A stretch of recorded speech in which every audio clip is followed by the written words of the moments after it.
दोस्तों, पाकिस्तान और अमेरिका के बाहमी ताल्लुकात की कहानी सस्पेंस से भरपूर है।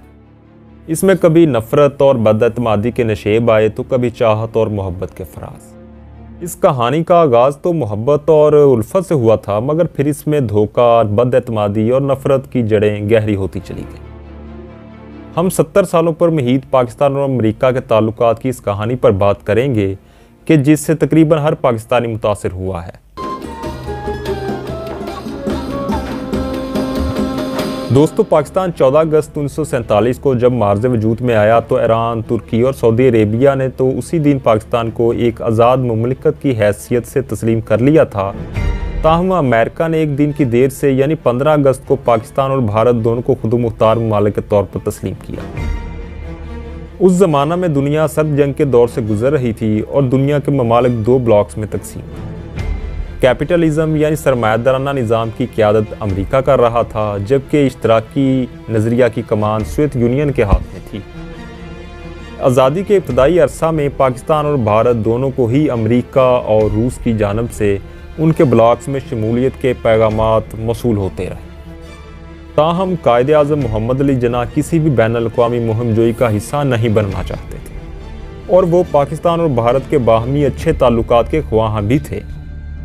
लेकिन 1947 से लेकर 1950 तक पे दर पे ऐसे वाक़यात और हालात पाकिस्तान को पेश आए कि पाकिस्तान को बिलाखिर मजबूरन अमेरिकी ब्लॉक का हिस्सा बनना ही पड़ा।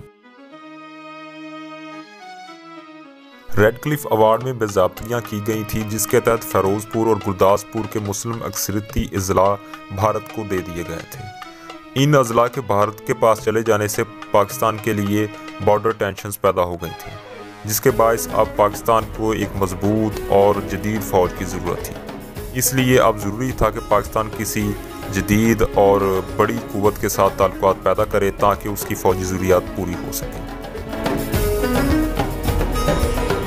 कांग्रेस और माउंटबेटन की मिलीभगत से कश्मीर को मुतनाज़ा बना दिया गया था और 1948 में पाकिस्तान और भारत के मबैन कश्मीर के तनाज़ा पर बाकायदा जंग भी हुई।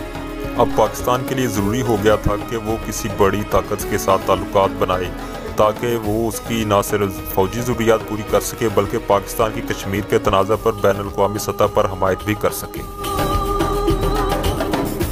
रिज़र्व बैंक ऑफ इंडिया के 4 अरब असासों में से 75 करोड़ पाकिस्तान का हिस्सा था, लेकिन भारत ने महज 200 मिलियन पाकिस्तान को अदा किए और बाकी के रोक लिए, जिसके बाद पाकिस्तान को इब्तिदा में माली मुश्किलात पेश आईं।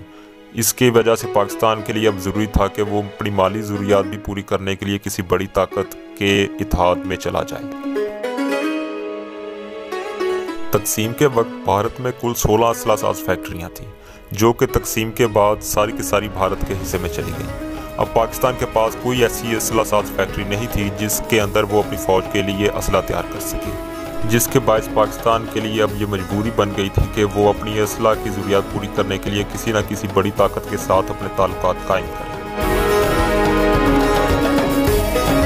इसके अलावा पाकिस्तान के सिविल सर्विसेज अफसरान और फ़ौजी अफसरान की तरबियत के लिए भी किसी न किसी मुल्क से रब्ता करना ज़रूरी था। इसके अलावा पाकिस्तान के लिए ज़रूरी था कि वो टेक्निकल असिस्टेंस भी ले ताकि वो अपनी ज़राअत को जदीद बना सके। तो दोस्तों, इन तमाम मसाइल के बायस पाकिस्तान की उस वक्त की क़यादत के लिए ये नामुमकिन था कि वो न्यूट्रल रह सकें। इन तमाम वजूहात के बायस पाकिस्तान की उस वक्त की क़यादत ने अमरीकी ब्लॉक में जाना बेहतर समझा और सन 1950 में उस वक्त पाकिस्तान के वज़ीर आज़म लियाकत अली खान ने अमरीका का तारीखी दौरा किया। लेकिन दोस्तों, एक यहाँ पर अहम सवाल आपके जहन में आ रहा होगा कि पाकिस्तान अमरीकी ब्लॉक ही में क्यों गया, स्विस ब्लॉक में क्यों नहीं गया? तो इस बात का जवाब हम आइंदा की वीडियो में देंगे। शुक्रिया।